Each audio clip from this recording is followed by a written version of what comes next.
Good day. This is Francis Miguel, your Chief Finance Officer at Alliance in Motion Global. My topic for today is NDO, New Distributors Orientation. Anyway, before I begin, many people ask me why I chose MLM industry to make it a full-time career over my profession as a computer engineer. At first, you have to ask me why. I know you can relate to this. Even if you work every day, 8 hours a day, no time off, you cannot hire someone to do the job for you. But guess what? The boss will always make the money. You see, no work, no pay. It's always a linear income. But in MLM, I learned more than 20 years ago. They call it the law of leverage.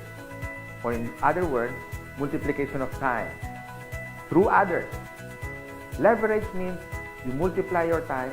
These are the things that rich people do that poor people don't. And I learned that at the age of 24. That's why I get rich. Someone asked me, if you want to leverage your time, why didn't I go to traditional business? Well, I witnessed at a young age, my grandparents went into construction business. My parents went into bus transportation and restaurants. And guess what? It's capital intensive. And other than that, you need a lot of experience to begin. And of course, there is so much risk. It's too risky. In traditional business, you always need a big capital. What if your neighborhood has a bigger capital, like if you have a sari-sari store, a small store, and then one day Shoe Mart came along in your area. So what happened? Small fish eaten up by a big fish. Nowadays, I have seen many traditional businesses close shop. They cannot cope up with rentals, with competition, and the important thing, innovation. And the worst part is, if you don't innovate, you're going to evaporate. Why? Because here is the trend. You can do business locally, but expand your market globally. Because nowadays, online is the thing. If you don't do that, soon enough, your game is over. But most businesses that went online survived. Now, I'm going to share to you my 24 years experience in this MLM industry. And this is what my presentation is all about. So what's the beauty and potential benefits of being involved in MLM industry? And here's the good news. You can start part-time. I started part-time, and most people that I met who became successful in this marketing business started part-time. And you can start small, a little about $300 to $400 to begin. And here's the encouraging part. Me and my business partners will guide you from how to get started to your success for free. Here are some tips for you to become successful, like my top 20 business partners did on their first 3 months. First tip, you have to overcome your fear and your doubts, because these are the killing machine inside of you. I guarantee that. How to overcome fear and doubt? By studying the facts. Our CEO has been awarded the top CEO of MLM in the whole world. According to business.org, our product provider is Nature's Way, based in Utah. And according to BIR, Bureau of Internal Revenue, we are ranked number 12 for 2015 as a taxpayer company. And here's the exciting part. We were awarded not once but twice in Guinness World of Records. Always remember, if you analyze too much, you get paralyzed. So I suggest get involved and take an action. Tip number 2, you have to take care of your attitude. For me, it's 80% attitude and 20% skills. Based on my experience and based on what I witnessed with the top 20 distributors, they have this good learning and listening attitude, or GLLA. You need to listen to your mentor and the professors in this business. You have to humble yourself and learn the basics, because we and your business partners, we're gonna mentor you and guide you for you to become successful in this business. My third tip, you have to have this belief system.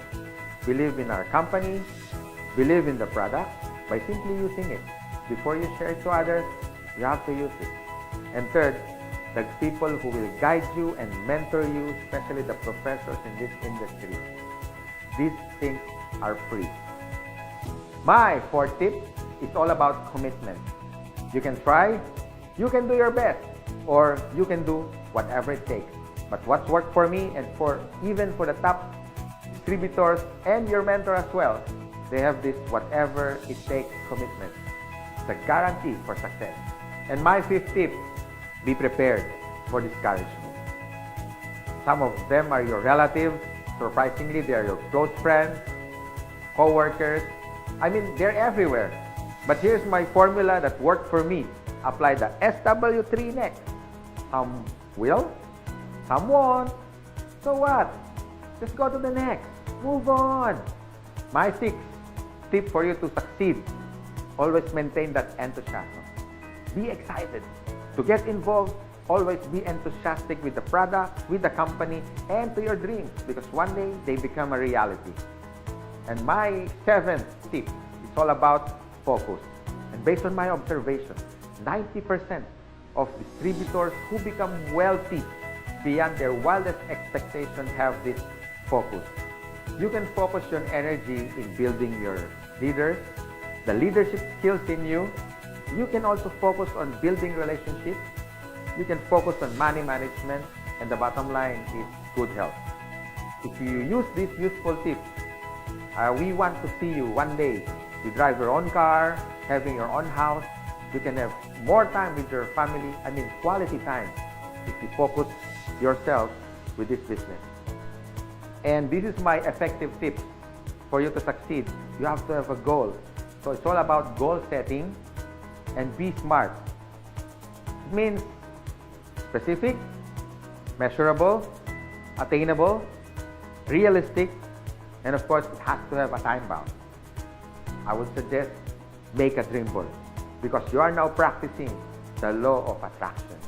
Always remember, a goal is a dream with a deadline. By following my useful tips, I know one day you will be successful. You can drive your own car, you can have your own house, more quality time with your family, more leaders that you develop along the way. You had built relationships, but the bottom line is for you to stay successful and ongoing success, you have to have a humility. Because humility humiliates poverty, from African proverb.